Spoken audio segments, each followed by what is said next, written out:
Fechar aquela outra lá, ó. Esperando descer? Vamos, Miguel. O pessoal vai chegando ali.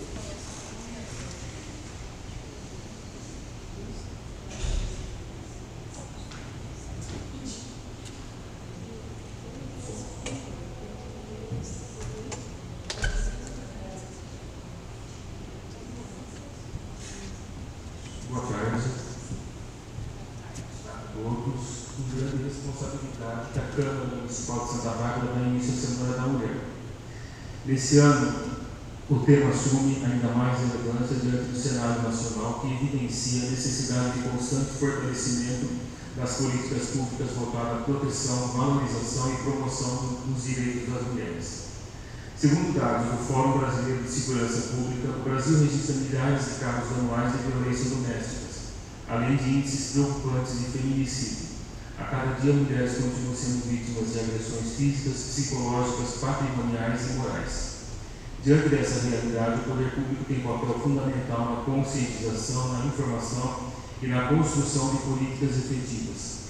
Entre os principais instrumentos legais de proteção às mulheres destacam Lei Maria da Penha, Lei do Feminicídio, Lei 14.192, de 2021, que estabelece normas para prevenir o combate à violência política contra a mulher, além de políticas públicas municipais e da atuação da Procuradoria Especial da Mulher desta Casa de Leis. A Semana da Mulher não é apenas um evento comemorativo, é um espaço de reflexão, informação e fortalecimento da rede de proteção. Ao longo dessa semana, promoveremos palestras e ações que visam ampliar o conhecimento e estimular a participação ativa da sociedade na defesa do direito das mulheres. Hoje, iniciamos a palestra sobre direito da família, tema essencial para a compreensão dos direitos legais, garantias e instrumentos de proteção disponíveis a mulheres. Sejam todos bem-vindos.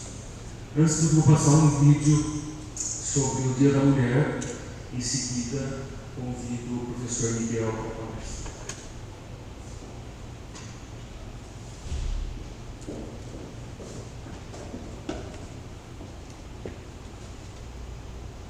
O Dia da Mulher não surgiu como homenagem, mas como um ato. Em 1909, nos Estados Unidos, os trabalhadores organizaram uma grande greve com melhores condições de trabalho e direitos políticos. 2 anos depois, um grande incêndio no Estado de Nova York matou 146 pessoas, a maioria mulheres, e chocou o país. Ao mesmo tempo, um movimento semelhante cresceu na Europa. Em 8 de março de 1917, mulheres foram às ruas na Rússia para protestar contra a fome e a participação do país na Primeira Guerra Mundial. Ao longo dos anos, o 8 de março passou a ser cada vez mais lembrado como um dia de reivindicação de direitos. Em 1977, a Organização das Nações Unidas reconheceu oficialmente a data como Dia Internacional da Mulher. No Brasil, a Constituição garante igualdade entre homens e mulheres. A Lei Maria da Penha fortaleceu o combate à violência doméstica. E muitas outras leis fizeram avançar o direito das mulheres. Por isso, o Dia Internacional da Mulher celebra conquistas, mas reforça. A luta por direitos e pela igualdade é urgente e deve continuar. Professor Miguel, por favor.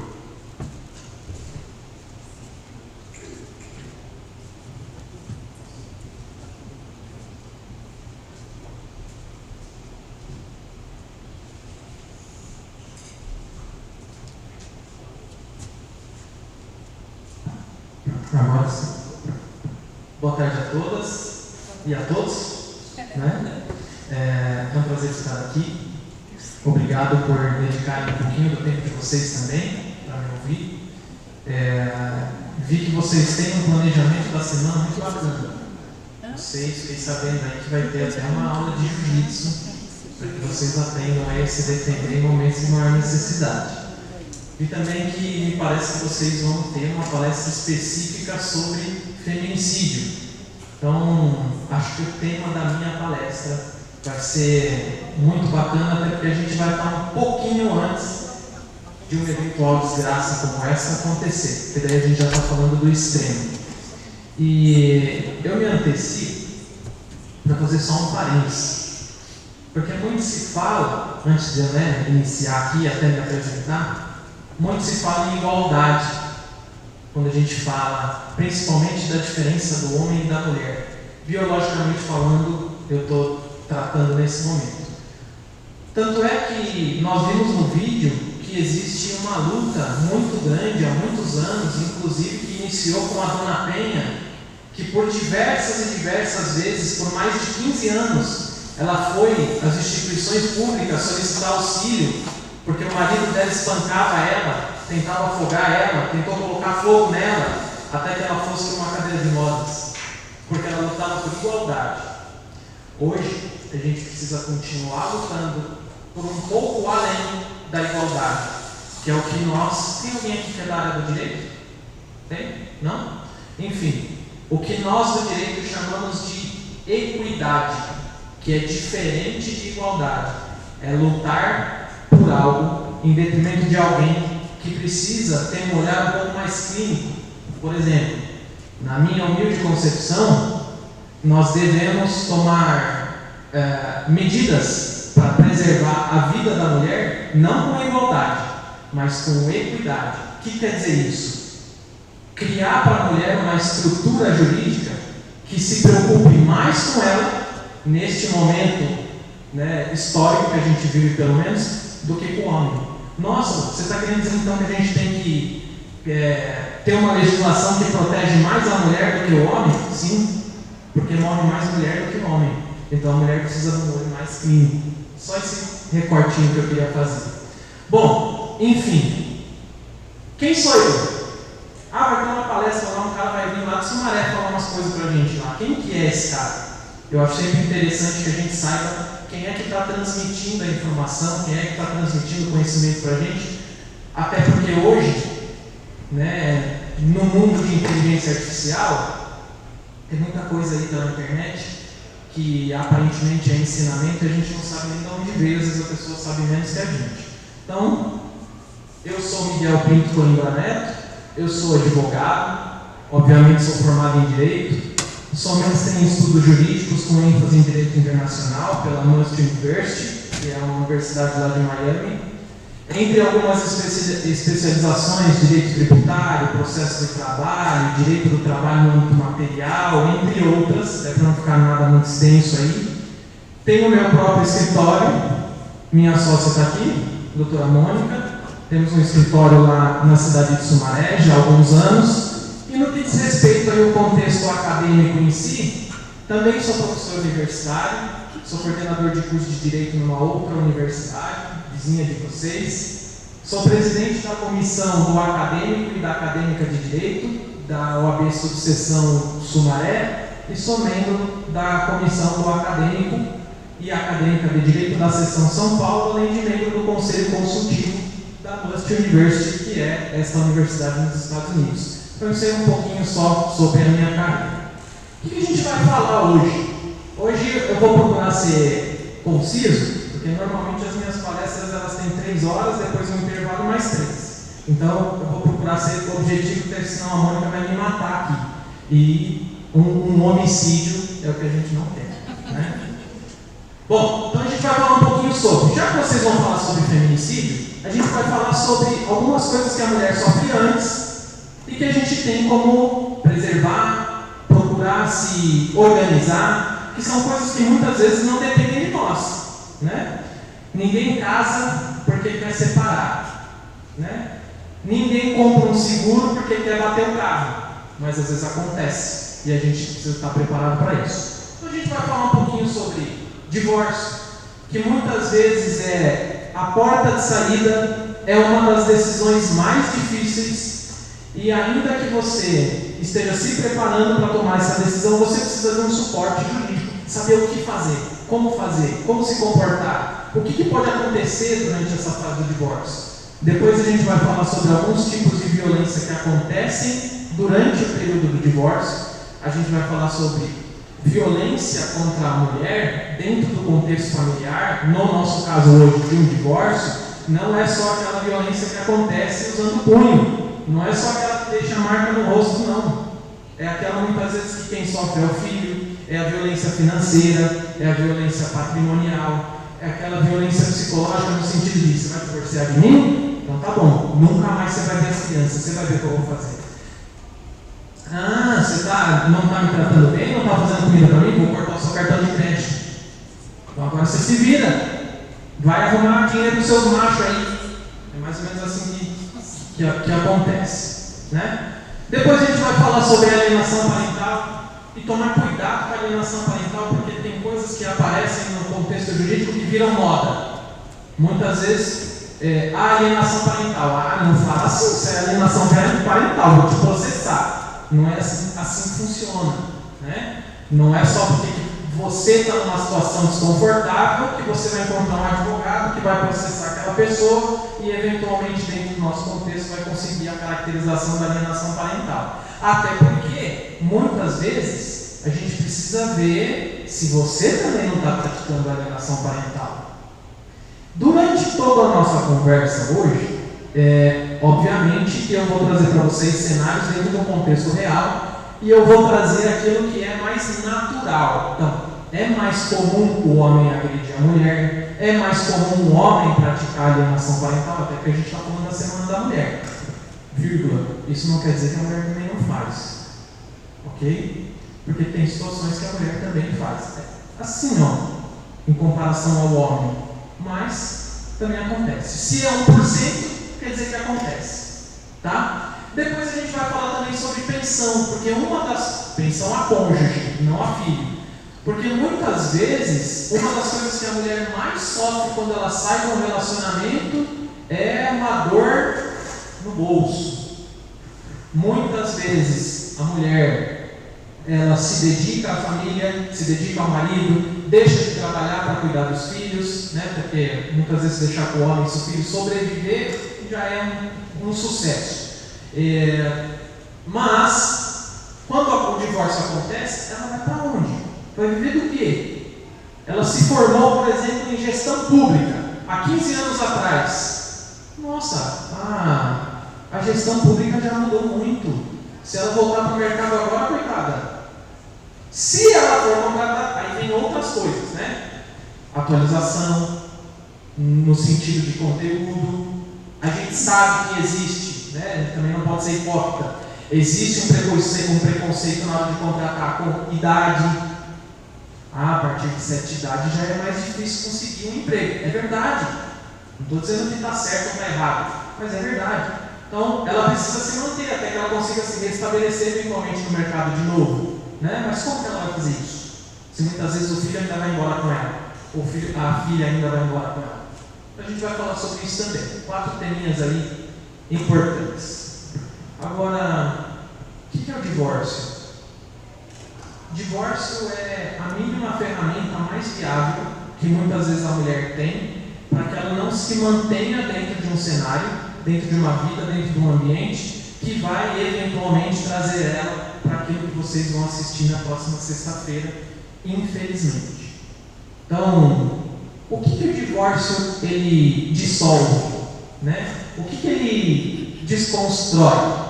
Então, ele encerra um vínculo conjugal com efeitos práticos e, na maioria das vezes, imediatos. Por que a gente vai dizer que é imediato? Porque, às vezes, a mulher não tem condição de sair de casa hoje. Não quero mais viver com ele, porque ele me agride, porque ele me maltrata, porque ele me xinga, então eu vou sair de casa. Às vezes não tem como. Às vezes, se tem família, a família é de longe. Vai ir para onde? Às vezes ela não trabalha, vai alugar um imóvel de direito. Não tem condição. Então, existem situações que a gente consegue dissolver, pelo menos, deixar de ser casado um pouco mais rápido do que normalmente acontece. Porque o processo judicial é um processo lento. Então, o que de reflexos um divórcio pode trazer? O divórcio é o quê? Divórcio é a ferramenta jurídica que faz com que uma pessoa deixe de ser casada. Independente se ela é casada pela comunhão total, comunhão parcial, né? Então, ele vai encerrar essa relação. O que pode acontecer neste encerramento? Muitas vezes pode alterar o nome. Eu usava o nome de solteira, quando eu casei comecei a usar o nome de casada. Vou divorciar, posso usar o nome de solteira de volta? Pode. Agora, vou fazer um recorte aqui. No passado, quando você casava com alguém e você ia divorciar, você virava e falava assim: como que é teu nome?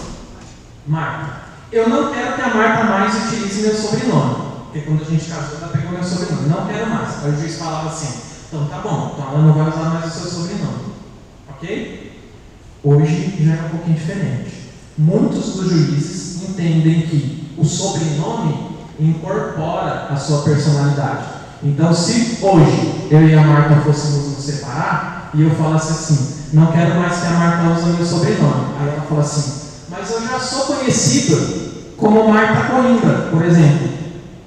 E de fato ela é. As pessoas conhecem ela. Ah, Marta, que Marta? Ah, Marta Coimbra. Né? Eu vou falar assim, juiz, eu não quero mais que ela use o meu sobrenome. Aí ela vai falar assim, mas eu já sou conhecida como Marta Coimbra. Se ela conseguir demonstrar isso, ela vai ficar com o meu sobrenome pro resto da vida. Então até isso tem que tomar cuidado. Porque a pessoa pode ficar com seu sobrenome pro resto da vida e você não vai poder fazer nada. Ok? Então, alteração de nome é algo que acontece. Partilha de bens é algo que acontece. Partilha de bens é algo que é uma dúvida muito latente. Muitas vezes a pessoa vai no escritório, a primeira coisa que ela quer saber é, tá, como é que ficam os meus bens? Eu comprei 27 tablets sozinha, com meu dinheiro. Agora esse rapaz aí, né? Me segurei aqui, queria falar uma coisa. Esse rapaz aí, ele vai embora e vai levar metade? Muitas vezes vai. Obviamente que no direito nós temos interpretações, muitas vezes os juízes entendem de forma diferente do que está na legislação por conta de uma possibilidade jurídica, né? Em detrimento do entendimento jurisprudencial, precedentes, uma infinidade de outras coisas. Mas a regra geral qual seria? Por exemplo, eu vou passar essa, que essa é uma curiosidade que sempre existe. Se você é casado pela comunhão parcial de bens, que é a comum, quando você vai lá no cartório e diz, eu quero casar. Ah, qual que é a comunhão? Ah, normal. A normal é comunhão parcial de bens. Quando isso aqui acontece, qual é o reflexo jurídico da comunhão parcial de bens neste caso? A regra é a seguinte, tá? Se existe regra, quer dizer que existe exceção, ok? Então a regra é, tudo aquilo que foi adquirido depois que casou, é dividido por 2, ok? Metade para você, metade para ele. Só que é tudo de bom e tudo de ruim também. Então, nós temos lá 5 milhões em patrimônio, casa, apartamento, chalé na praia, tudo que tá, 5 milhões. Regra geral, 2,5 para você, 2,5 milhões para ele, ok? Mas vocês compraram uma fazenda lá no Mato Grosso, de 10 milhões, falta pagar 5 milhões ainda, 2,5 milhões você vai ter que pagar, teoricamente, 2,5 milhões você vai ter que pagar, 2,5 milhões vai ter que pagar.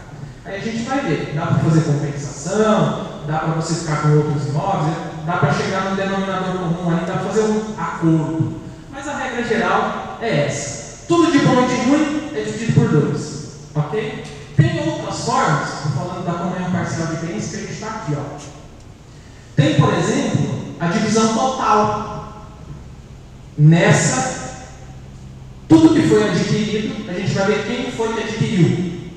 E aí, quem comprou vai ficar com aquilo para ele. Por exemplo, eu comprei um carro. Como que é teu nome? Patrícia? Eu comprei um carro. Legal.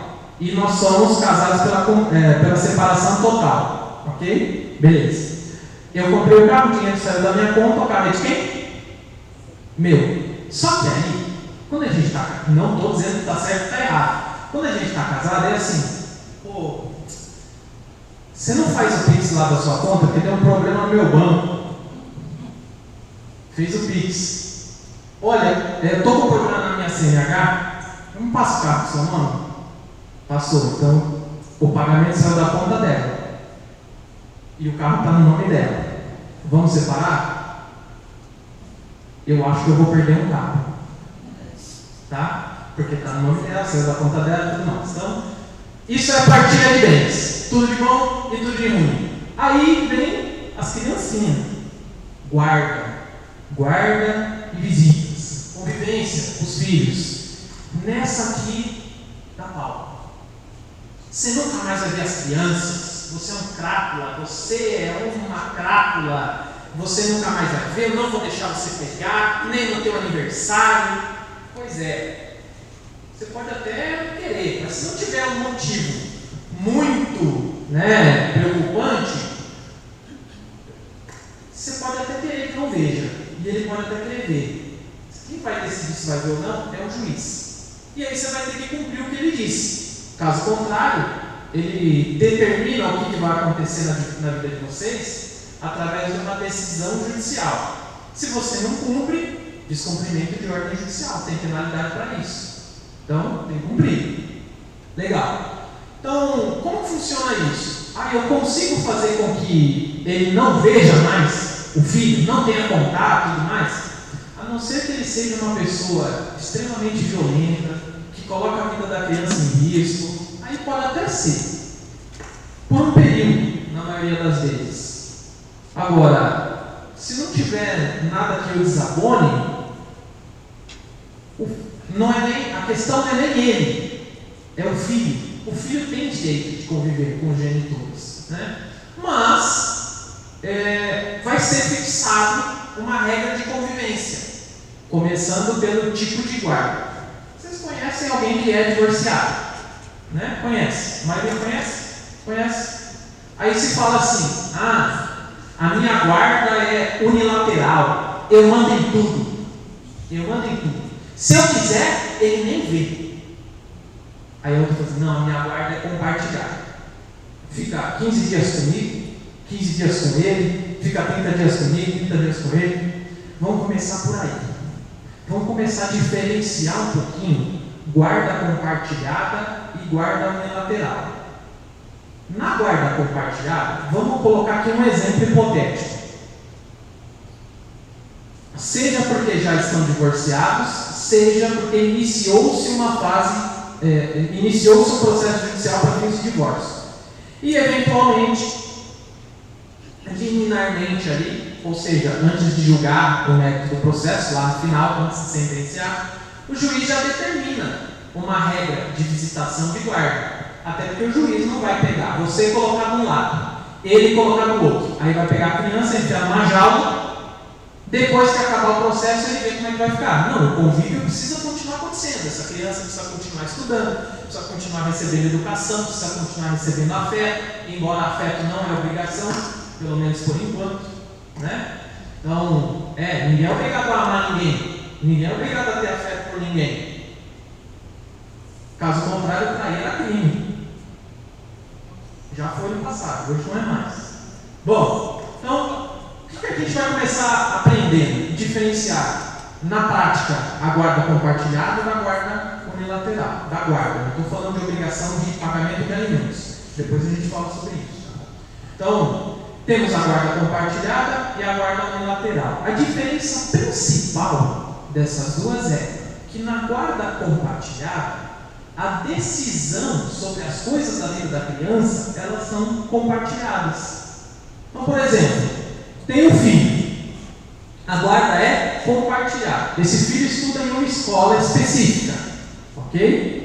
Só que não está mais dando para manter nessa escola.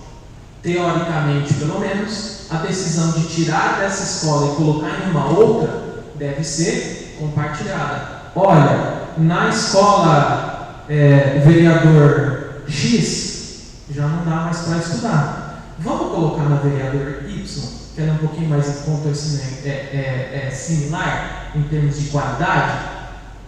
Assim, sim. Beleza, resolvemos. Vamos tirar. Por quê? Porque a guarda é compartilhada, então as decisões são compartilhadas. Ok? Legal? Todo mundo gosta da compartilhada, é a mais comum. Só que onde começa a dar problema a guarda compartilhada? Nos divorciamos, ok? Guarda compartilhada, beleza? Beleza. A criança fica com você, ok? Legal. Aí eu conheci outra pessoa. Ela também. Aí eu viro para ela e falo assim: viu?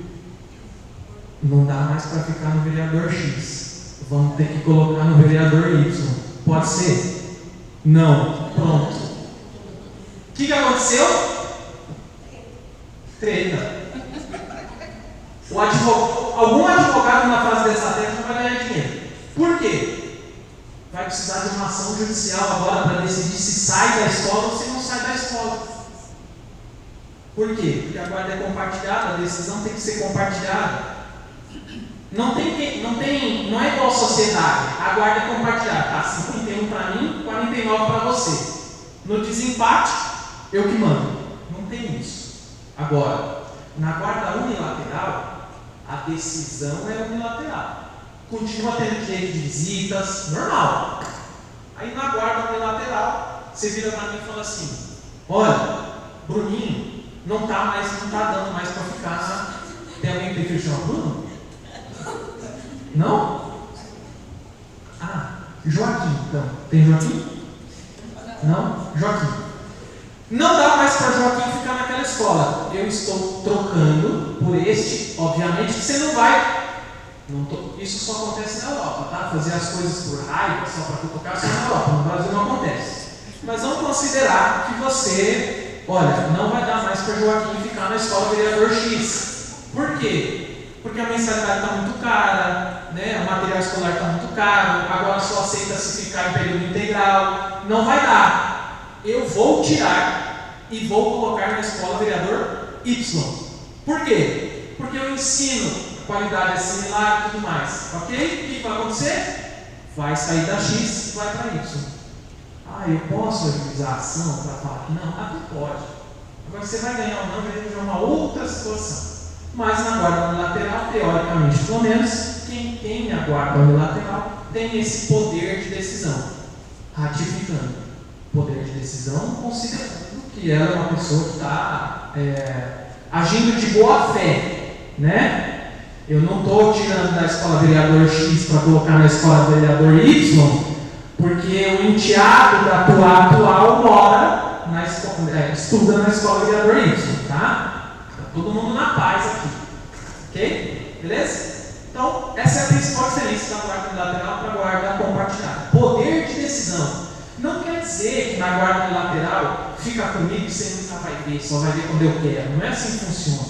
O pai tem direito de ver. Ah, férias escolares. Normalmente, como funciona?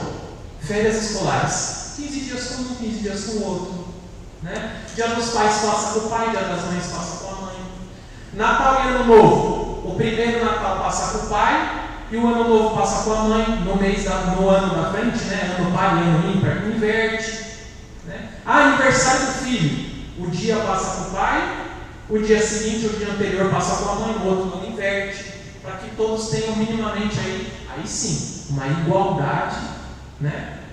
Que os dois pai e mãe estão no mesmo patamar, para que os dois possam ter a convivência. Beleza? Todo mundo sabe agora a diferença da guarda unilateral e guarda compartilhada. Ok? Beleza. Fixação de alimentos. Esse aqui também dá pauta. Não, eu preciso de 5 mil de alimentos. Aí você vira para. Eu faço muito direito de família, então você vira para a pessoa e diz: então tá bom, vou te explicar o que a legislação diz. O filho é dos dois, não é? Sim ou não? Então a responsabilidade sobre essa criança é de quem? Dos dois. Então quem tem que custear as despesas do Joaquim? Os dois. Regra geral, quanto que a criança gasta? Primeiro de tudo, você saber quanto que você tem que pagar, quanto que o outro tem que pagar em termos de despesas de criança, você precisa saber quanto gasta, ok? Qual é o custo de manter uma criança, né? Beleza. Aí você vira para a pessoa e fala assim: então tá bom, então você vai fazer o seguinte, vocês já estão separados de fato, morando em casas separadas, a criança está com você, legal. Primeiro passo, saber quanto que você gasta com criança, ok? Aí você fala assim: quanto custa a escola? Aí, custa X. Quanto que custa a van? Custa Y. Quanto que custa a alimentação na escola? Custa Z. Legal. Quanto que você gasta com crianças com alimentação? Aí eu já não sei. Como é que eu vou fazer isso? Porque a criança ela também usa sabão de lavar roupa, ela também usa sabonete. Você não vai fazer 2 carrinhos, né? Embora seria o melhor cenário, né? Você não vai fazer 2 carrinhos, tudo bem. Aí a gente vai fazer uma proporção. Quantos filhos são, quantas pessoas moram na casa e tudo mais.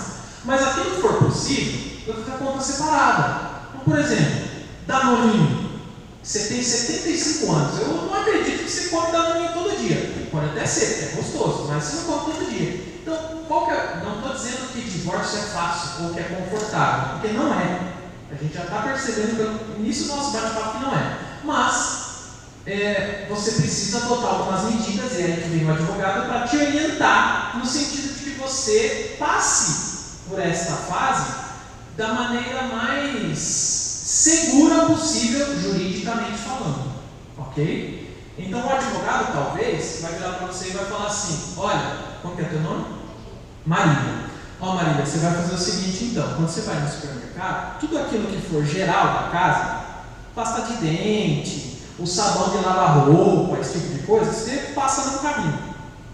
Agora, danoninho, salgadinho, essas coisas, você divide o carrinho no meio, o que é para lá é criança, o que é para cá é comum, já facilita. Ah, mas eu vou ter que passar a compra 2 vezes? Sim, facilita. Ah, não quero fazer. Tudo bem, o advogado está te orientando. Você vai fazer ou não, eu sugiro que você siga a orientação dele, ok? Ah, eu vou no McDonald's. Como que eu vou fazer? Vira para o cara: McDonald's, boa noite, boa noite. Qual é o seu pedido? Ah, eu quero fazer 2 pedidos. Um McLanche feliz, num pedido, e um Big Mac duplo com batata grande e Coca-Cola zero no outro. E passa o cartão 2 vezes e guarda uma tia das crianças. Por quê? Porque no eventual divórcio, o teu advogado vai precisar de prova de quanto você gasta com criança. Aí você vira e fala assim: não, eu gasto 10 mil com criança. Tá, me mostra. Aí você faz uma planilha lá, num papel de pão. Tá bom, então me dá, tem um comprovante disso? Não tem. Tem um comprovante daquilo? Não tem. Não tem comprovante de nada. O advogado, quando ele diz alguma coisa, é mais ou menos assim: já escutaram alguém falar isso? Quem acusa tem que provar. Essa é a regra geral. Então, se você fala que você gasta 5 mil com criança, que você precisa que o pai pague 2,5, você precisa demonstrar que você gasta 5. Não dá para demonstrar que gasta 3, você daria 1,5. É regra geral. Ok? O que o juiz faz? O que ele leva em consideração para determinar quanto vai se pagar, por exemplo, de uma pensão alimentícia? Até pouco tempo atrás, a gente falava que o juiz levava em consideração 2 binômios. Por isso 2, né? Bi. Então, necessidade e possibilidade. Então, necessidade da criança ou das crianças e possibilidade de pagar. Porque se o cara também tem um rendimento de R$300 por mês, ele não vai conseguir pagar os 2,5 que você está perdendo. Obviamente que eu estou deixando de analisar todo o contexto de lado. Estou sendo bem objetivo. Então, necessidade da criança para precisa comer e possibilidade de pagamento dos genitores. Não é só do pai, não é só da mãe. Porque nem o pai nem a mãe é obrigado a manter a criança sozinho. Ok? Isso é uma coisa que acontece muitas vezes em demandas judiciais. Seja o pai, seja a mãe, ele acha que, como ele está com a criança, então eu faço a parte física do negócio, você paga tudo. Não é assim que funciona. Caso contrário, passa a parte para o outro. Talvez seja até melhor. Beleza? Então, hoje a gente fala não em 2, não num binômio, mas a gente já fala num trinômio. Por quê? Por uma questão de não igualdade, que eu falei no começo do nosso bate-papo, mas por uma questão de equidade. O que é equidade? Equidade é tratar as pessoas que são diferentes de forma diferente, na medida em que elas são diferentes. Agora você fez uma salada na minha cabeça. Não estou dizendo que é assim, mas deveria ser assim. Quem ganha mais, teoricamente pelo menos, paga mais imposto. Ok? Quem ganha menos, teoricamente pelo menos, deveria pagar menos. Isso é equidade. Então, quando a gente fala, em vez de um binômio, num trinômio, para determinar quanto vai se pagar de pensão, a gente fala em necessidade, quanto precisa, possibilidade, quem vai pagar, qual é a possibilidade dele, e proporcionalidade. Então, necessidade, possibilidade e proporcionalidade. O que é a proporcionalidade?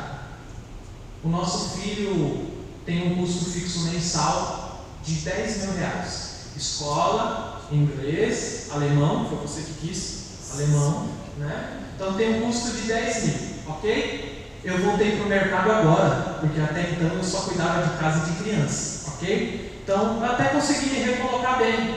Eu ganho um salário de R$3.200 bruto. Agora você continuou com a empresa. Você tem um rendimento fixo mensal de R$50.000. Então nada mais justo que, considerando que as despesas das crianças fixas são 10 mil, eu ganho 3, você ganha 50 mil, nada mais justo que eu contribua, talvez com 3 e você com 7. Ok? Então hoje os juízes eles tendem a analisar dessa forma, para ficar mais justo. Ninguém nunca disse, não tem nenhuma lei que justiça é dividir por 2. Até porque às vezes pode não ser justo. É justo. Eu ganho 3 mil brutos, você ganha 50 mil. Eu não tenho nem de onde tirar o 5. Aí fica o quê? De vento? Não tem nem como. Ok? Belezinha? Sim ou não? Sim. Está todo mundo entendendo? Está todo mundo falando assim, meu Deus, eu achei que ia ser mais simples, estou boiando. Não sei nem o que esse cara está falando aí. Não, está indignado mesmo. Indignado? Bom, o divórcio ele pode acontecer de algumas formas. Litigiosa ou consensual? Consensual é na boa. Vamos fazer um acordo? Vou pagar tanto, vai ficar com você, ou você vai deixar eu ver quando eu quiser. Viaja um pouco comigo, um pouco com você. No aniversário da minha mãe ele fica comigo, passa na avó. Beleza? Beleza. Combinando tudo? Ok, vai ter que ser tudo. Ok? Isso é o consensual. A gente faz um acordo e homologa. Beleza? Ou litigioso. O que quer dizer o litigioso? Que não é que tem treta, é que não tem um consenso. Né? Que não tem um consenso. Não necessariamente quer dizer treta. Aí quando não tem um consenso, o que vai acontecer? Vai precisar juntar todas aquelas provas, todos aqueles comprovantes do mercado, do McDonald's, que você fez 2 pedidos, juntar todo o conteúdo probatório, ofertar esse conteúdo probatório para o advogado, para que o advogado tenha ferramentas para trabalhar, porque advogado é advogado, não é santo. Senão ele chamava São Fulano e não Doutor Fulano. Ele defende teses, mas para isso ele precisa ter ferramenta para trabalhar. Você não consegue chegar lá na oficina e falar assim, viu, meu pneu está furado. O cara fala, beleza, vou trocar, cadê o pneu novo? Você fala, não tem. Aí não dá. Então ele precisa de ferramenta para trabalhar. Então pode ser consensual, que é numa boa, num acordo, analisando ali os interesses de cada um. Obviamente, gente, quando eu falo assim, acordo, eu abro mão um pouquinho, você abre mão um pouquinho, e fica minimamente bom para todo mundo. Se eu quero o céu, você quer a terra, e a gente não chega no meio termo, isso não é acordo. Ok? Aí deixa o juiz julgar que é melhor. Então, esse é o consensual. E o litigioso é aquele onde vai precisar de um conteúdo probatório mais abrangente para que o juiz determine ali o que vai acontecer. Aí dica, não estou dizendo que vocês estão querendo separar, né? Mas coisas que a gente precisa se preocupar. Se a gente precisa provar alguma coisa, a gente precisa de algo palpável, de documento, de material. Só falar assim, não, doutor, mas ele ganha 50 mil por mês. Tá bom. Você tem o extrato da conta bancária dele? Não. Você tem o balanço patrimonial da empresa? Não. Você consegue? Não. Declaração de imposto de renda dele? Não faz. Aí fica difícil. O advogado não é santo milagreiro. Embora de vez em quando a gente faz uns milagres por aí. Mas não é santo, não vai ter como. Então, vai virar sorte. E o advogado não trabalha com sorte. Ele trabalha com prova. E você precisa ajudar ele. Então, você vai precisar, minimamente, de documentos, extratos bancários, comprovação do patrimônio. Ai, doutor, a gente tem uma moto financiada. Eu quero dividir. Tudo bem. Contrato de financiamento da moto. Não tem. Fica difícil. É no teu nome? Não, é só no dele. Então talvez você não vai nem conseguir. Então, documento. Ai, mas essa coisa de ficar guardando papel, isso não dá certo. A gente está vivendo numa era digital. Tudo bem, você guarde virtual, mas guarde extratos de contas bancárias, comprovantes de patrimônio, documento de carro, que seja uma cópia simples, né? Aquele empréstimo que vocês fizeram no banco, guarda. Aquele imóvel que vocês compraram, não precisa necessariamente guardar a matrícula, mas guarda pelo menos o número da matrícula anotado em algum lugar e qual foi o cartório que registrou, porque daí o advogado consegue ter acesso, né? Guarde minimamente aí senhas de e-mail, né? Você vai ajudar, não é o advogado que vai acessar, você acessa, até porque muitas vezes você recebe aquele contrato do financiamento lá que você não tem mais, você recebeu ele muitas vezes por e-mail, a matrícula da escola, né? Tem tudo no e-mail, hoje a gente recebe quase tudo por e-mail. Então, se preocupe também com moradia e segurança imediata. Eu não tenho para onde ir, aí a gente vai avaliar o contexto. Você não tem para onde ir, mas como está o ambiente lá? Muitas vezes o advogado pergunta assim: ele é uma pessoa agressiva? Já falou que vai me matar 50 vezes. 50 vezes. Aí você fala assim: ele já te agrediu? Já. Você tem os boletins de ocorrência? Tem. Então, mas eu não tenho para onde ir. Às vezes é melhor pedir para um amigo te receber uns dias, uma amiga te receber uns dias, do que se você ficar dentro de casa. Porque eu vou te dizer uma coisa: se ele é uma pessoa agressiva, você ainda ajuiza uma ação, quando ele for intimado, se ele é bravo, ele vai virar o capeta. E é aí que a gente pode, infelizmente, chegar no tema da palestra de vocês de sexta-feira, que não é o que a gente quer, né? Existem ferramentas judiciais para isso, para você não ter que sair de casa? Existe medida protetiva. Já existe a possibilidade, inclusive, de juiz de vara civil determinar medida protetiva em ação de divórcio. Existe essa possibilidade. Eu já consegui algumas, inclusive. Para quê? Para que ele seja obrigado a sair de casa. Até porque, normalmente, até por conta dessa questão do homem, eu não estou dizendo que a mulher não sabe se virar, não é isso, não me entendam mal. Mas o homem se vira mais fácil. O homem ele faz qualquer coisa, ele vai bater laje. A probabilidade de você encontrar uma mulher que vai sair de casa com o filho no colo e vai bater laje é muito pequena. Não estou dizendo que não tem mulher que faz, tem, mas é muito pequena. Então o homem consegue se virar melhor. Se tiver catar latinha na rua e dormir no fio, ele vai. Como que a mulher vai dormir no fio com a criança no colo? Fica difícil. Não estou dizendo também que não tem mulher que faz. E também não estou super protegendo as mulheres, não. Só estou constatando o que acontece no dia a dia. O homem ele se vira mais fácil nessas questões, né? Então, independente de todo esse contexto, precisa se preocupar com segurança. Às vezes é melhor você não estar ou ele não estar dentro do mesmo ambiente para não trazer um mal maior. E aí nós temos as medidas protetivas se houver violência. Ele te xinga? Não. Ele cortou o cartão? Não. Ele está te tratando mal? Não. Muito pelo contrário, me chama para jantar todo dia. Eu quero uma medida protetiva. Minha amiga, vai aproveitando. Não. Aproveitando, não estou falando se aproveitando dele. Vai aproveitando. Talvez é o tempo que você precisa para você juntar documentos, provas que vão te ajudar. Direito à estratégia.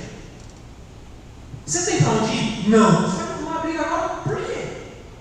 Agora, se ele se tornar agressivo, se ele levantar a mão, se ele começar a fazer outros tipos de violência, aí a gente conversa de novo e daí a gente vai ver o que vai fazer. Nesse momento, o teu advogado vai ser melhor do que a tua melhor amiga. Que não esqueça, tua melhor amiga tem uma melhor amiga também, né? Bom, divórcio não é só um papel.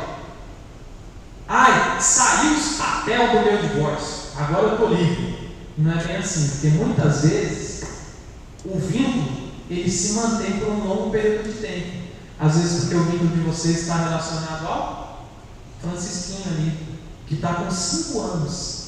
Nossa, até fazer 18.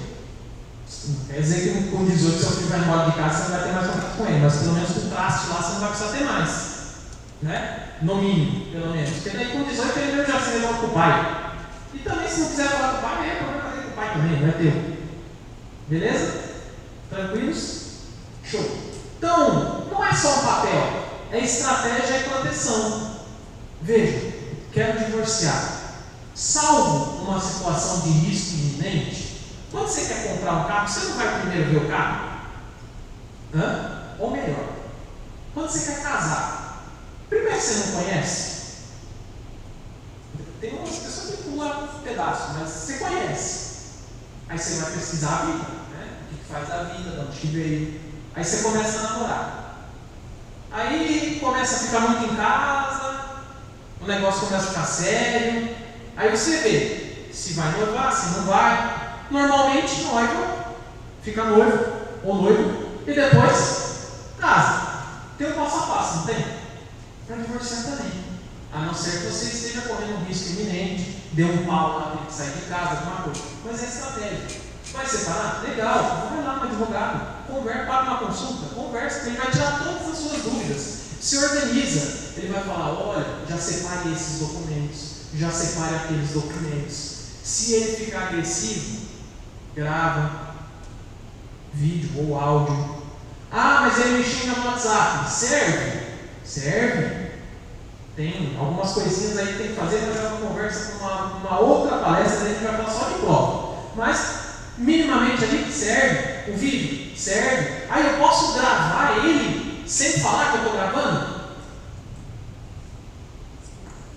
Você me xinga todo dia. Eu viro para você e falo assim, estou te gravando, viu? Nunca mais vai xingar, né? É incompatível, né? Viu? Você fica me xingando e eu estou te gravando, viu? Ele vai falar, pô, Benzinho, não é assim, pô, nunca te tratei mal. Você vai fazer uma coisa dessa comigo? Sempre te dei amor e carinho. Lógico que daí ele não vai te xingar, né? Então, é segurança, é identidade, é segurança física e emocional. Um divórcio não é só um papel assinado dizendo, olha, você está livre dele, né? São medidas protetivas, são medidas que são interpretadas muitas vezes como prioridade para preservar a vida da mulher. São medidas que são adotadas para guarda, convivência e bem-estar dos filhos, muitas vezes de âmbito de saúde, porque nesse bolo todo a criança sofre muito. A diferença é que você tem uma amiga e você muitas vezes sabe o que você está sentindo. Às vezes a criança ela não sabe. Você fala para ela assim, o que você está sentindo? Ela só chora, não sabe falar o que sente. Não sabe se é raiva, não sabe se é angústia, não sabe expressar, né? É uma ferramenta utilizada para manter o mínimo da proteção parental, não estou falando conjugal, ok? Porque sempre vai ser pai do teu filho. E a sogra também sempre vai ser sogra, porque não existe ex-sogra. Divorciou 20 vezes, você tem 20 sogras, né? Vão ser pro resto da vida, ele também, né? Então, é uma ferramenta também utilizada para proteção aí do mínimo, né? É divisão de patrimônio. Nossa, você está querendo, pelo que você está falando tudo aí, eu estou entendendo que até para casar tem que ter estratégia. Sim. Qual que é a intenção do casamento? Por exemplo, no meu casamento a intenção é que se eu morrer primeiro, ela fique com absolutamente tudo. E se ela morrer primeiro, eu fique com absolutamente tudo. Essa era a nossa preocupação. Mas eu tenho um amigo, por exemplo, que foi casado, virou na época era a futura, né? A companheira dele falou assim, eu caso. Separação total de bens, o que é meu é meu, o que é teu é teu. Eu não acho que é melhor para mim, mas ele quis, ela aceitou, vida que segue, né? Então, proteção de patrimônio também, até porque muitas vezes o companheiro ou a companheira, ele tem patrimônio que faticamente é dele ou é dela, mas você puxa o documento do carro, não está no nome dele. Você puxa o registro da empresa, não está no nome dele. Você puxa aquele imóvel, não está no nome dele.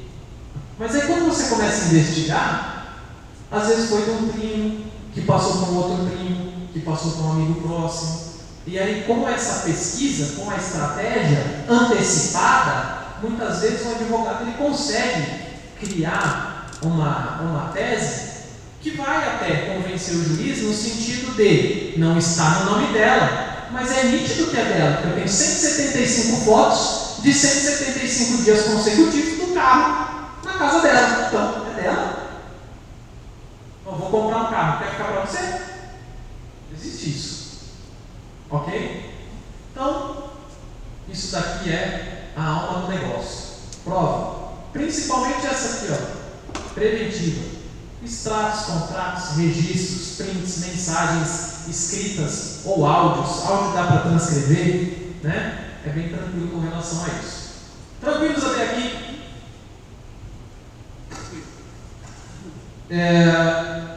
Violência que não deixa a marca visível. Já me encerrando no fim. Eu só tinha mais uns 17 slides, mas eu vou acelerar. Não vou passar os 17, senão vocês vão me matar também. Bom, violência que não deixa a marca. E aí a gente vai sim falar um pouquinho sobre Maria da Penha, vocês vão falar um pouquinho mais dela na sexta-feira. Existem outras formas de violência, tá? Considerando que nós estamos falando dentro do contexto de família e divórcio, eu vou tratar de duas especificamente, que é a violência psicológica e a violência patrimonial. O que é a violência psicológica? É aquela que o parceiro, ele te humilha de forma constante. Fala, você é um lixo, você é um nada, você só tem o que você tem hoje porque você está comigo. Isso é um tipo de violência psicológica.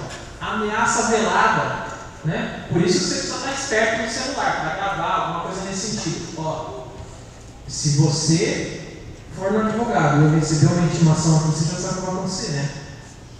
Ó, já era. O que é isso? Ameaça velada. Ou outra coisa. Às vezes até a mulher. Você vai largar de mim? Então tá bom. O dia que você sair pela porta, você não vai mais ver as crianças. O que é isso? Chantagem. Né? Você vai largar de mim? Tá bom, vou acabar com a sua vida. Sabe aquele carro que está no meu nome? Já conversei com o meu advogado. Eu vou pedir busca e apreensão para mim. Nem sabe o que ele está falando. Pedir busca e apreensão para eu ficar a pé, sem filho, sem dinheiro, precisando lá na rua. E eu vou passar do seu lado e nem vou jogar moeda. Pode parecer bobeira, mas acontece muito isso, né? Desqualificação da maternidade, dizer assim, mas você nunca foi uma boa mãe. Que mãe é essa? Joaquim, quando tinha 6 meses, caiu, quase rachou a cabeça. Você não faz nada, só fica em casa. E eu ainda pago a Maria para passar roupa, para limpar a casa, tudo. Você não tem capacidade nem para cuidar do filho. Beleza? Tudo isso aí é violência psicológica. Essa aqui é a mais comum. Vou tomar o filho de você. Né? E depois nós temos a patrimonial. O que é a patrimonial? Dentre outras, na minha visão, são as mais importantes que a gente precisa abordar. A patrimonial é aquela do cara que cancela cartão de crédito, é aquele cara que fica, quero ver o celular. E aqui eu não estou falando, veja, vocês estão me acompanhando, eu não estou falando só do momento do efetivo divórcio. Vocês vivem uma vida aparentemente saudável, mas essas situações aqui acontecem, você pode até já estar acostumado ou acostumado, mas você está acostumado a viver num ambiente de violência. Por quê? O cara quebra o seu celular porque ele acha que está conversando com alguém, ou ele toma o teu celular, ele controla a tua conta bancária, ou você só usa um cartão que é no nome dele, porque daí ele consegue controlar onde, o que e quanto você está gastando, né? Às vezes ele fala assim, não, vamos lá, a gente compra no teu nome, né? Ele não quer ter contato com nada, tudo ele quer comprar no teu nome, tudo parcelado no teu nome. Por quê? Se uma hora ele quiser ir embora de casa, vai ficar tudo no seu nome, o seu advogado que lute, ok? A depender, obviamente, do tipo de casamento que vocês têm. Ocultação de patrimônio é comum. Não vamos colocar no nome do meu primo, porque vai que acontece alguma coisa, né? A gente passa um aperto financeiro e está no nome do primo, aí cuidado, porque depois você vai ter que provar que não é do primo, né? Outra coisa, aí já falando de divórcio, sabotagem de pensão e outros recursos destinados ao filho. Tem que pagar pensão, é dia 10. Ele paga um pouquinho no dia 15, um pouquinho no dia 20, um pouquinho no dia 25, não paga, você tem que ficar cobrando, você tem que ficar se humilhando. Isso é violência patrimonial e financeira. Beleza? Outras coisas, né, que guardam relação com a violência financeira. Então, controle de conta bancária, impedir de trabalhar. Não, mulher minha não trabalha. Ele não quer que eu trabalhe porque ele me ama, porque ele cuida de mim como uma princesa. Muitas vezes é violência, né? É sabotagem, né? Assumir dívidas, segurar documentos. É muito comum isso também. Não, seus documentos estão comigo, você vai embora de casa, não sem nada. Ocultação de bens, já falamos, e a sabotagem dos filhos. Para a gente encerrar essa parte aqui, provas típicas que você pode conseguir para diversos tipos de violência, principalmente na violência psicológica e financeira. Prints de mensagens, e-mail quase ninguém usa, né? Mas históricos de conversa. Sabe aquela coisa da conversa que apaga imediato? Não é bom não. Né? Obviamente, né? Você sabe o contexto de vida que você está inserido, mas não é bom não. Guarda os prints das mensagens lá. Extratos de conta bancária, históricos de movimentação, boletins escolares do filho, o recibo de pagamento da escola para demonstrar quem paga. Mas quem paga é ele. Tudo bem, mas às vezes a escola custa R$5.000. É ele que paga. Você vai demonstrar que ele tem a condição financeira para pagar. Registro de atendimento psicológico das crianças quando de um eventual divórcio, que eu disse que as crianças sofrem muito. Se as crianças tiverem que começar a ir para o psicólogo, quem tem que pagar? Os dois? Só que você precisa demonstrar que as crianças estão indo para o psicólogo. E se a gente estiver falando de uma alienação parental, muitas vezes conhecida como jogar os filhos contra os pais, quem vai te ajudar a comprovar que ele pratica atos de alienação parental? A psicóloga. Mas ela falou, não falar não serve. Tem que ser no laudo, né? Então, registro de atendimentos, contratos assinados, testemunhas. Mas me falaram que vizinho não serve para testemunha, né? Amigo não serve para testemunha. De fato, essa é a regra geral. Agora, você apanha do teu marido em casa, você vai sair na rua gritando, apanhei do meu marido, você vai contar para aquela tua super amiga que é vizinha. Às vezes é só o vizinho que sabe que vocês compraram uma casa na mão do primo, né? Então, isso precisa ser avaliado também. Legal? Então, só para a gente contextualizar, muitas vezes ele não bate, mas controla tudo. Ele corta o cartão sem aviso, ele toma o celular, ele exige prestação de contas de cada real que você gastou no cartão na conta, ele ameaça tirar as crianças e toda vez ele menciona que vai se separar e você vai ficar sem nada. Ou então ele faz isso, depois ele pede desculpa, diz que mudou e que agora ele vai ser um novo homem. Por uns 3, 4 meses ele até vai ser, mas depois ele vai voltar a ser quem ele é. E a pergunta que fica é: qual é o primeiro risco que deve ser observado? A segurança, o dinheiro ou os filhos? E a resposta correta é todos. Por quê? Sem segurança, sem auxílio de um advogado, sem documentação, sem estar seguro para se defender, muitas vezes você pode ficar sem o mínimo necessário, não estou falando para você, mas para manter os filhos, e muitas vezes você pode acabar até perdendo os filhos, porque você perde a cabeça e isso te prejudica. Beleza? Rapidinho aqui, sobre a alienação parental. Cuidado, porque picuinha não é alienação parental. Agora, quando um dos cônjuges fala assim: olha, a tua mãe não te ama, tá vendo? Todo final de semana ela deixa você comigo. Na realidade foi você que pediu e ela ainda está de boazinha, né? Então, todo final de semana ela deixa você comigo. Aquele cara que está com ela agora, ele não gosta de você, porque toda vez que ele está com você, ele fica só com o filho dele e ele não dá carinho para você. Mas o cara não conhece a criança direito, muitas vezes ainda, né? Ou ele fala assim, por exemplo, a sua mãe conheceu aquele cara, agora ela vai amar o filho dele, não vai amar mais você. Tá vendo? Ela fez festinha para ele, ela fez festinha para você, nem está perto do aniversário da criança, mas a criança não sabe disso, a criança é inocente. Ela não deixou você soprar a velhinha dele, Por que ela não deixou? Porque ela ama mais ele do que você. Agora você vai ser substituído. Por isso que você tem que estar assim, papai. Porque o papai te ama. Você está vendo outra mulher aqui? Está vendo outra criança aqui? Não, papai é só seu. Então, como você vai fazer isso? Mas eu não vou estar junto com ele. Tudo bem, mas a criança fala. Conversa com ele. Lógico, você não vai falar assim, né? Filha, tudo bem? Não. Papai falou que eu não te amo, né? Fala assim, Você não vai gravar isso. Vai falar assim, como é que foi lá com o papai? O que vocês conversaram? Tá tudo bem por lá? A criança não vai ser no primeiro dia. Mas com o passar do tempo, ela vai começar a soltar. Mas não foi muito legal não. Papai fica falando que você não me ama. E aí você gravou. Ok? Mas ele vai falar que não.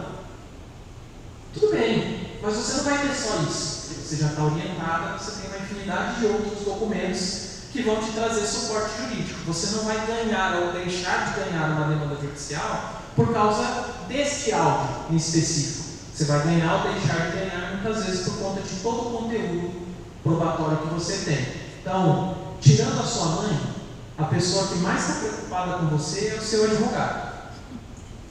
Porque você pode estar mentindo, mas ele vai te defender até o fim. Então, segue o que ele está falando, que ele sabe o que está falando. Legal? Caminhos para você facilitar a vida do advogado. Anote datas. Quando que um comportamento esquisito começou, né?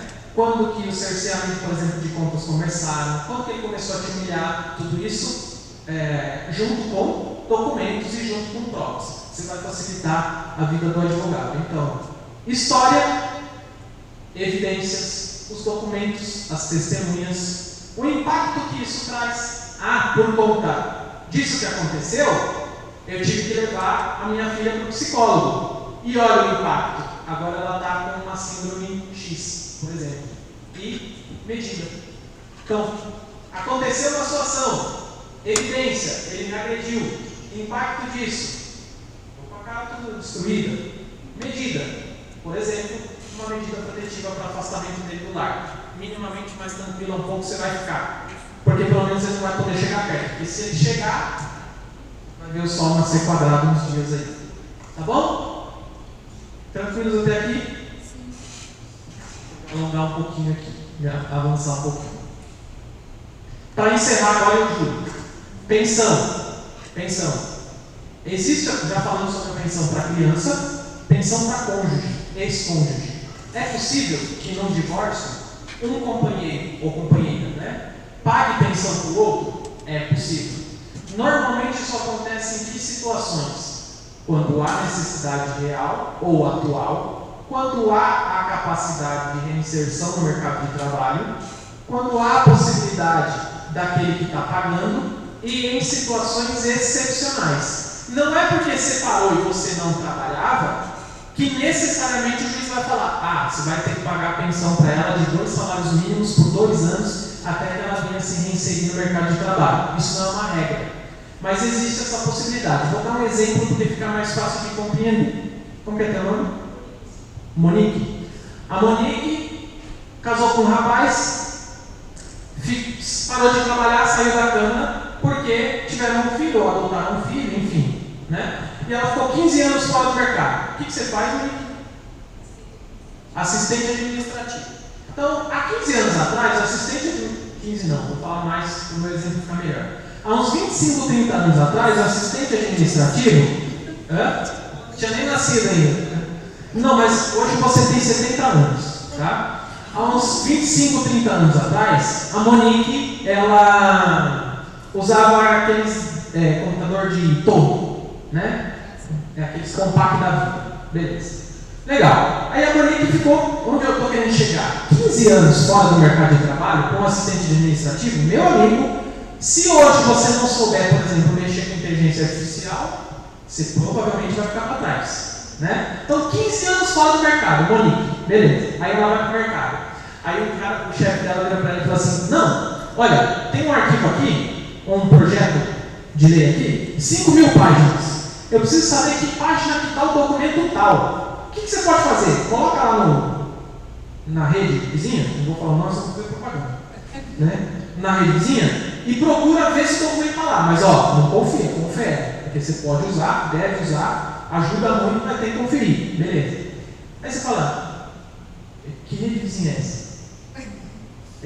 É só por lá? É de falar? Precisa escrever? Como é que é?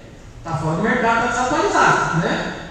Ok? Beleza. Aí ela fica 15 anos fora do mercado. Aí ele resolve fazer um acordo com ela. Ele entra com o pé e ela entra com o resto. E vai embora. Beleza. Aí ela vai para o mercado. Vai conseguir? Não sabe manusear um tablet, às vezes. Não sabe manusear uma inteligência artificial, ainda daquelas gratuitas lá que muitas vezes não serve para nada. Não está acostumada mais a arquivar documentos em pastas digitais, porque há 35 anos atrás era tudo fácil suspensa. Vai ter que se atualizar. Só que como que ela vai se atualizar se, ela não tem dinheiro para pagar um curso. 2, tem que cuidar da criança. Vai conseguir? Não. Por outro lado, ela só deixou de continuar sua vida profissional, talvez porque foi algo que eles combinaram. Deixou de trabalhar para cuidar das crianças. Tudo bem, até foi uma opção dela, mas foi dele também. Então, na maioria das vezes, é possível que o juiz estabeleça uma pensão para a Monique. Olha, seu fulano, você vai pagar um salário mínimo para a Monique por 1 ano e meio, e durante esse 1 ano e meio você tem que buscar se restabelecer no mercado de trabalho. Daqui de 1 ano e meio pode cortar, né? E aí você vai conseguir minimamente. Não estou falando que é dinheiro mais que o suficiente para você fazer 5 graduações. É o mínimo, né? Se é o mínimo, dificilmente vai sobrar. Legal? Bacana? Eu trouxe as referências bibliográficas de todos os textos que eu utilizei. Então tem aí orientações do STJ, leis específicas, Maria da Penha, lei de alienação parental, legislação, Código Civil, que fala sobre alimentos entre cônjuges, jurisprudência sobre divórcio extrajudicial e... Enfim, a perspectiva de gênero serve para que vocês pensem um pouquinho sobre isso em casa. A perspectiva de gênero no direito de família não é uma ideologia, é um método. Porque muitas vezes as pessoas pensam assim, isso aí é uma questão ideológica, de só preservar a mulher, de só preservar a mulher. Não. Observar a condição do homem, a condição da mulher, dentro do contexto fático e social que nós vivemos hoje. Obviamente que levando em consideração que o homem consegue se virar muito mais fácil, que o homem sofre muito menos agressões, tanto físicas quanto psicológicas, do que as mulheres. Tudo isso são ferramentas que estão dentro do método que é utilizado pelo judiciário para analisar com quem vai ficar a criança, quando vai pagar de pensão, quem deve sair de casa compulsoriamente, se deve sair compulsoriamente, se de fato agrediu, se não agrediu, porque também existe um mimimi, né? Então, essa análise que guarda a relação com o gênero, homem e mulher, faz parte de uma metodologia que visa preservar aquele que está em situação de hipossuficiência. Hoje, no mundo que nós vivemos, as mulheres ainda se mantêm em uma situação de hipossuficiência. Então, o nosso ordenamento jurídico, em detrimento do princípio da equidade, busca preservar mais as mulheres do que os homens. Porque se um dia acontecer de o homem chegar, a quantidade de homens ser esmagadoramente maior do que a de mulheres, a chegar numa delegacia com a cara tudo destruída, pode ter certeza que essa situação vai mudar. Mas não é isso que acontece hoje. Então, importante ler os fatos com as ferramentas que a lei nos dá para enxergar o que o olhar neutro deixa invisível. Às vezes, a gente não está falando só de dinheiro. Às vezes a gente está falando de uma palavra que é proferida com frequência dentro de casa, que no primeiro momento não dói, não machuca, mas às vezes até a piada, por exemplo, tá vendo como você é desastrado? Falou uma vez. Tá vendo como você é desastrado? Meu, você não presta atenção em nada. Parece algo proposital para magoar? Você não fala isso com um amigo, às vezes? Meu, você é um desastrado, pelo amor de Deus. Agora, isso constantemente, durante 15 anos, durante 20 anos. Tanto é que, o fato é que hoje nós não temos mais tantos relacionamentos que duram 20, 30, 40 anos. Hoje é a crise do 7, né? Se chegou em 7, está ótimo. Por quê? Porque não olha para as pequenas coisas. Tá? Nós vivemos um momento de perguntas e reflexões, onde a gente precisa começar a, isso tanto homem quanto mulher, começar a se preocupar um pouquinho mais como a gente gostaria de ser tratado e a gente tratar o outro da forma que a gente gostaria de ser tratado. Muitas vezes, acho que uma das maiores falhas da humanidade hoje é olhar para o seu próprio umbigo. Né? Se a gente começar a olhar um pouquinho para o umbigo do outro, como a gente gostaria que olhasse para o nosso, talvez as coisas fiquem muito melhores. A gente está muito explosivo, né? A gente está deixando o humano, né, de lado.